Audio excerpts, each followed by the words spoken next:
Bismillahirrahmanirrahim. Assalamualaikum warahmatullahi wabarakatuh. Alhamdulillahirabbil alamin. Wabihi nasta'inu ala umuri dunya waddin.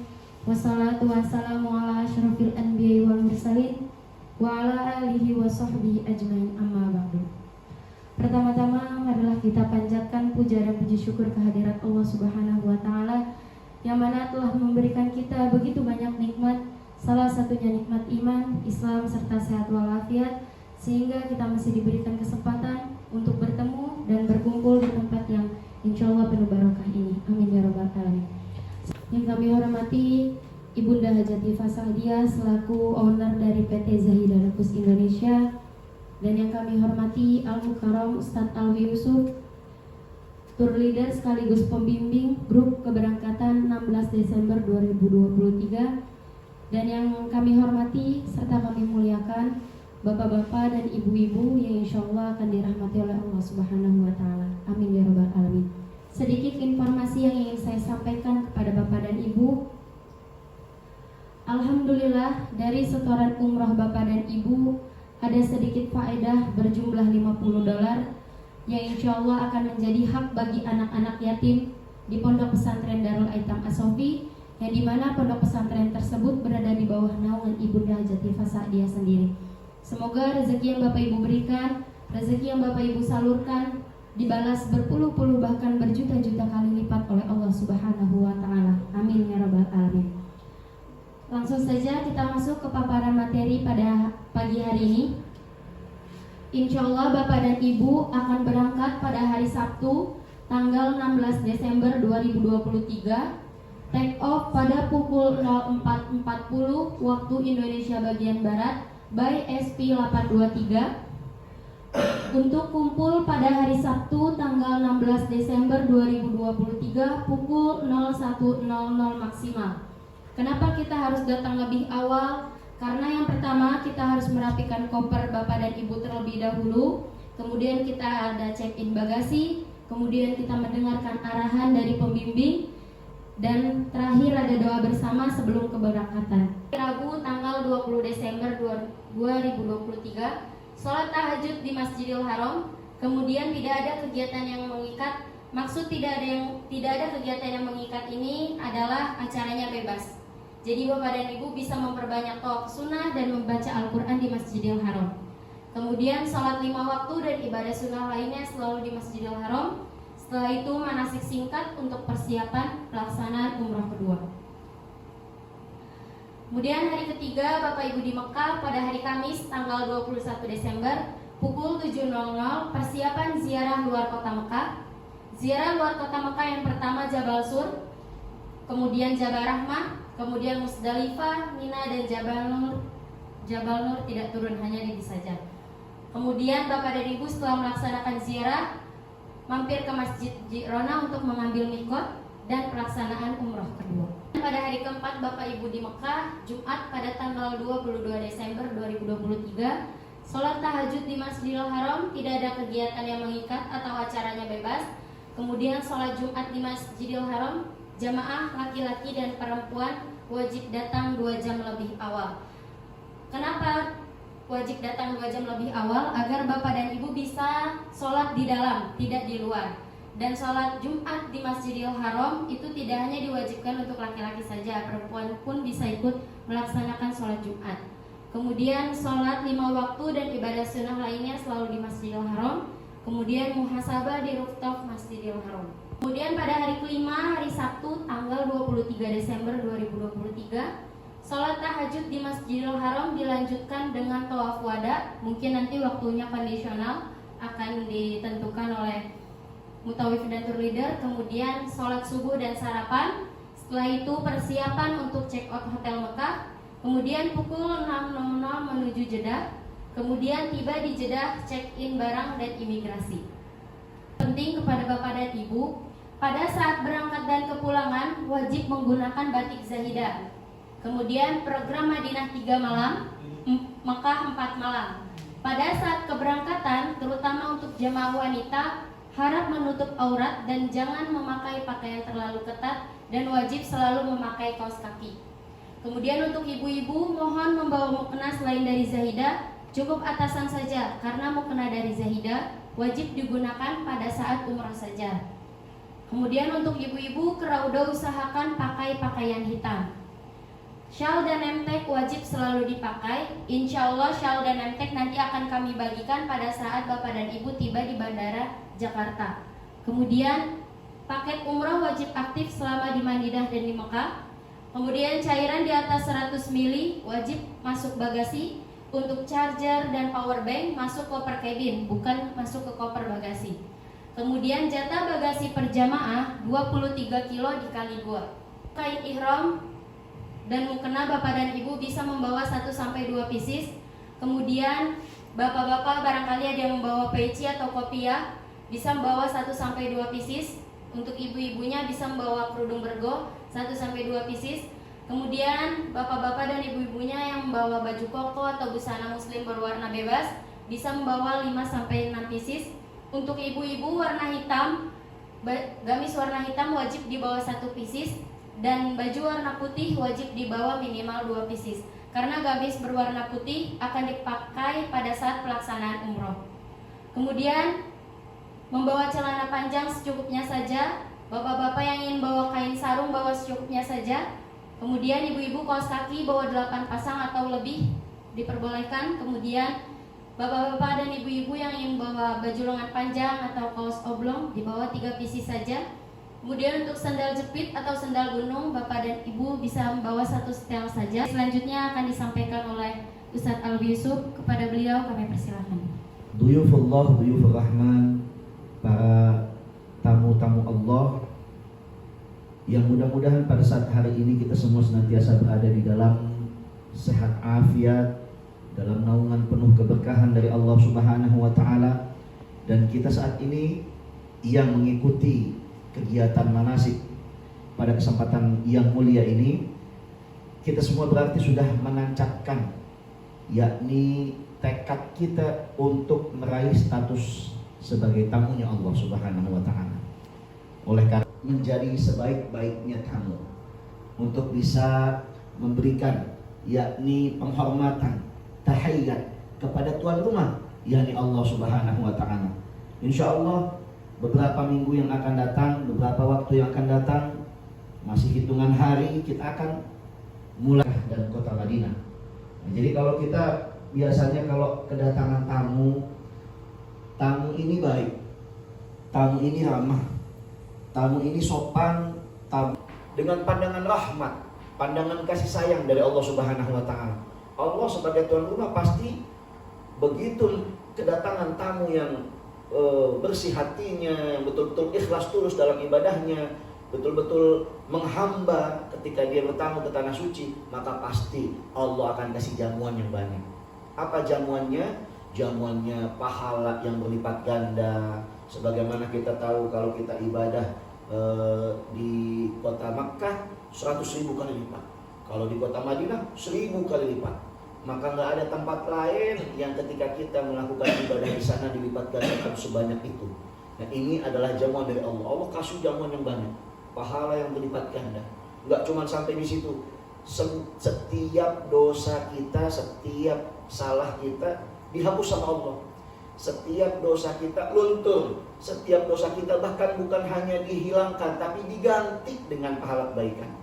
Allah bukan hanya menjamu dengan banyaknya pahala, Allah bukan hanya menjamu dengan menghapus segala dosa, akan tetapi Allah juga memberikan banyak kemudahan, kelancaran, keberkahan. Setiap langkah kita dibikin sehat, kita dibikin semangat, kita dibikin terus punya semangat bergelora di dalam ibadah. Yang kayaknya kita nggak betah di dalam hotel, betah di masjid. Nah, ini adalah hadiah dari Allah yang akan nanti diberikan kepada mereka, tamu-tamunya yang betul-betul ikhlas di dalam ibadah. Ini bukan perjalanan biasa, tapi perjalanan yang sangat luar biasa. Oleh karenanya, siapapun kita, jangan merasa bahwa perjalanan umroh ini kita bisa umroh karena kita bisa umroh karena harta kita bisa umroh karena kemampuan kita bisa umroh karena diri kita, bukan. Kita bisa umroh karena Allah Subhanahu wa taala. Allah yang memampukan kita. Allah yang memberikan sebab kita bisa sampai. Allah yang menjadikan kita bisa sanggup melakukan perjalanan. Allah yang menjadi satu-satunya sebab kita mampu melaksanakan perjalanan umroh. Bapak Ibu yang dimuliakan Allah Subhanahu wa taala, dhuyufullah dhuyufur rahman, hari ini kita akan membekali diri kita untuk bagaimana caranya kita mendapatkan ibadah umroh ini menjadi ibadah yang betul-betul penuh dengan keberkahan. Apa yang disebut berkah? Berkah itu ziyadatul khair fil khair, bertambahnya nilai kebaikan dari kebaikan yang sedang kita lakukan. Maka kalau kita melakukan kebaikan dan bertambah nilai kebaikan dari itu kebaikan yang sedang kita jalankan, itu namanya berkah. Tapi kalau kita sedang melakukan satu ibadah yang kita dapat hanya capeknya saja, yang kita dapat hanya lapar hausnya saja, itu nggak berkah namanya. Maka perjalanan umrah ini harus dibekali dengan ilmu supaya perjalanan ibadah kita menjadi berkah. Zahidatul ini yakni memberikan pelayanan maksimal kepada para tamu-tamu Allah, salah satunya dengan membekali diri kita semuanya yang sedang melaksanakan ibadah umrah dengan ilmu untuk bisa kita menjalankan umrah dengan sebaik-baiknya. Hal-hal yang dianjurkan sebelum kita berangkat menuju tanah suci yang harus kita lakukan mulai dari sekarang. Yang pertama, memperbanyak istighfar, memperbanyak taubat kepada Allah. Kita yakinkan diri kita ini nih karung dosa. Kita nih pasti yang namanya manusia itu mahalul khata' wan nisyan. Tempatnya salah, tempatnya lupa, tempatnya alpa, tempatnya khilaf. Kita ini tempatnya dosa, karung dosa. Maka istighfar ini adalah cara kita membersihkan kotoran yang melekat di dalam diri kita. Taubat ini adalah cara kita untuk membersihkan secara total tubuh kita dari dosa-dosa. Banyak-banyak istighfar, banyak-banyak bertaubat, dengan ini hati kita bisa bersih. Kalau hati kita bisa bersih, insya Allah perjalanannya pun pasti akan banyak keberkahan. Memaksakan diri untuk bepergian kecuali ke 3 tempat. Apa itu? Nah, ini disebut Masjid Hada, maksud Nabi masjidku, Masjid Nabawi, lalu kemudian Masjidil Haram yang ada di kota Makkah, lalu kemudian Masjidil Aqsa yang ada di Palestina. Mudah-mudahan Allah kasih panjang umur kita, Allah kasih berkah rezeki kita bisa sampai ke 3 masjid ini insya Allah. Amin ya rabbal alamin. Lalu kemudian Nabi juga bersabda, di antara rumah dan mimbarku ada satu taman. Di antara kamarnya Nabi Muhammad dengan mimbarnya Nabi ketika Nabi berkhutbah, maka di antara itulah tempat yang disebut raudhah. Raudhah artinya taman. Maka hamparan surga yang ada di bumi itu adanya di sini. Raudhah yang ada di antara wafahnya Nabi dan juga mimbarnya Nabi Muhammad SAW. Ini adalah salah satu tempat yang sangat mulia, yang kita banyak kaum muslimin berlomba-lomba untuk bisa sampai di sana. Kenapa? Karena di sana itu adalah surga yang dibentangkan Allah di dunia. Jadi kalau yang disebut surga itu ma la 'ainun ra'at wa la udhun sami'at wa la khatara 'ala qalbi bashar. Yang namanya surga itu enggak pernah terlihat oleh mata, tidak pernah terdengar oleh telinga, tidak pernah terbesit di dalam hati. Keindahannya, kemuliaannya, keberkahannya, dan juga kesirnya, yakni rahasia-rahasia yang ada di dalamnya. Begitupun yang ada di raudhah. Raudhah ini nanti bisa kita lihat ditandakan ada karpet yang berbeda warnanya nanti di situ. Raudhah ini kita lagi berdoa dalam surga. Kalau kita lagi dalam surga, itu jangankan kita minta sama Allah, baru terbesit aja Allah kabul. Maka apalagi kita ucap. Nah, disinilah tempat kita berdoa yang betul-betul mustajab. Di tempat ini insya Allah kita akan bisa mendapatkan kesempatan untuk sama-sama ziarah ke dalam Masjid Nabawi, salah satunya masuk ke raudhah. Raudhah ini bisa kita masuki dengan aplikasi. Nah, insya Allah dari pihak travel akan menyediakan 1 kali kesempatan berjamaah bareng-bareng. Nanti ibu-ibu bersama kelompok ibu-ibu, bapak-bapak bersama kelompok bapak-bapak dengan jadwal yang terpisah. Nah, adapun untuk bisa ikut sendiri secara mandiri, aplikasi nusuk yang tadi telah ditampilkan nanti akan dikirim juga filenya ke grup WhatsApp. Nah, itu juga bisa dipakai untuk bisa kita gunakan kesempatan itu untuk bikin kunjungan ke Raudhah di luar program travel. Nah, maka insya Allah nanti kami akan pandu.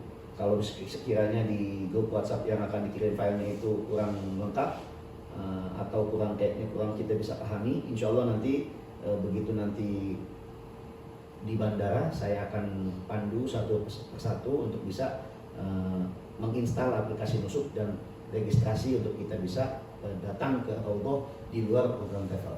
Insya Allah tanggal 18 Desember City Tour Kota Madinah kita akan mulai untuk melaksanakan rangkaian keliling Kota Madinah. Ada apa saja di kota Madinah itu? Ada Masjid Quba. Di Masjid Quba ini adalah masjid yang pertama kali dibangun oleh baginda Nabi Muhammad SAW. Masjid yang kalau kita sholat sunnah 2 rakaat di tempat ini, maka nilainya sepadan dengan umroh, masya Allah. Nah, kita akan kupas sejarahnya, kenapa kok bisa kita sholat sunnah 2 rakaat di sana tuh bisa dinilai sebagai umroh. Nanti bisa kita kupas ketika kita akan berziarah ke sana, insya Allah. Bagaimana kita tahu Madinah juga adalah tempat wilayah penghasil kurma yang terbanyak, dan juga di situ juga ada kurmanya Nabi, kurma yang betul-betul ditanam langsung dengan tangannya Nabi Muhammad yang disebut kurma ajwa. Yang kalau kita makan 7 hari di dalam sehari, maka insya Allah bebas penyakit, bebas daripada urusan-urusan yang menyulitkan kita, bebas dari gangguan jin, gangguan teluh, gangguan penyakit medis atau non medis dengan kurma ajwa, telapak wajah dan tangan. Nah, nanti kita akan praktekkan ini. Kalau kita praktekkan itu sebetulnya memang harusnya sih wajah langsung, jadi bisa kelihatan. Mungkin kalau di sini agak terbatas ya melihat di handphone. Pokoknya yang namanya tayamum itu kita tepukkan tangan kita ke tempat yang sekiranya berdebu. Setelah itu kita hentakkan tangan kita untuk melepas debu-debu kasarnya sehingga tersisa hanya debu halusnya saja. Baru setelah itu kita usap wajah kita. Setelah itu baru kita hentakkan lagi, baru usap tangan kita full yang kanan, lalu kemudian sambung tangan kita yang kiri. Nah, lengkap sudah tayamum kita dan bisa kita pakai untuk sholat. Yang namanya tayamum itu satu tayamum hanya untuk satu kali sholat. Jadi kalau kita misalnya ingin sholat, misalnya sholat mempermudah, tidak mempersulit. Agama itu fungsinya mempermudah hidup kita. Makanya nggak boleh ada kata-kata kita meninggalkan sholat karena dikasih keringanan sama Allah. Nggak bisa diri, ya duduk. Nggak bisa duduk, nggak apa-apa rebahan. Nggak bisa rebahan juga, sekedar isyarat saya juga nggak apa-apa. Asal penting tidak meninggalkan sholat. Nah, ini sholat di dalam pesawat dengan tata cara duduk, sambil duduk. Nah, pada saat rukuk kita hanya memiringkan badan saja. Nah, dan pada saat sujud kita lebih miringin lagi, kita lebih rendahkan lagi badan kita. Terus sampai dengan salam. Nah, ini tata cara kita di dalam sholat di tempat duduk kita di pesawat. Balik lagi ke tanah air dengan rangkaian ibadah yang mudah-mudahan satu demi satu bisa kita lengkapi dengan sempurna, satu demi satu bisa kita jalani dengan penuh hikmah, dan juga tahap demi tahapnya kita lewati dengan penuh ketulusan, iman dan wahtisaban, dengan penuh rasa iman, penuh rasa sungguh-sungguh kepada Allah Subhanahu wa taala, agar ibadah umrah itu menjadikan kita hamba yang penuh dengan kemuliaan dan keberkahan dari Allah Subhanahu wa taala. Maka insya Allah mudah-mudahan kita yang saat ini telah mengikuti perbekalan ilmu manasik untuk menjalankan ibadah umrah nanti di tanggal 16, mudah-mudahan Allah berikan sehat afiat, Allah berikan limpahan rahmat, Allah berikan semangat yang terus menggebu-gebu sampai dengan hari haknya kita berangkat. Mudah-mudahan Allah berikan kemudahan dan kelancaran. Sama-sama kita baca suratul Fatihah. Mudah-mudahan segala niat, segala munajat hajat kita, ilmu yang barusan kita gali di dalam manasik ini menjadi manfaat buat kita dunia dan akhirat, dan menjadi bekal kita untuk betul-betul kita laksanakan secara baik di tanah suci, dan kita bisa jadikan bekal kita ini, manasik kita ini menjadi pelengkap kesempurnaan ibadah kita nanti di tanah suci Makkah dan Madinah. Ala hadihin niyah. Bismillahirrahmanirrahim. Alhamdulillahirabbil alamin. Arrahmanir rahim. Maliki yaumiddin. Iyyaka na'budu wa iyyaka nasta'in. Ihdinas shiratal mustaqim. Shiratal ladzina an'amta 'alaihim ghairil maghdubi 'alaihim waladdallin. Amin. Sama-sama kita lafazkan kalimat talbiyah. Bayangkan kita sudah dalam rangka, sudah ingin di dalam perjalanan umroh, sudah dalam keadaan ihram, sudah dalam keadaan kita betul-betul ingin melaksanakan ibadah tawaf, sa'i, tahallul di hadapan rumahnya Allah Subhanahu wa taala. Labbaik Allahumma labbaik, labbaik la syarika lak labbaik, innal hamda wan ni'mata lak wal mulka la syarika lak, innal hamda wan ni'mata lak wal mulka la syarika lak, labbaik Allahumma labbaik, labbaik la syarika lak labbaik, innal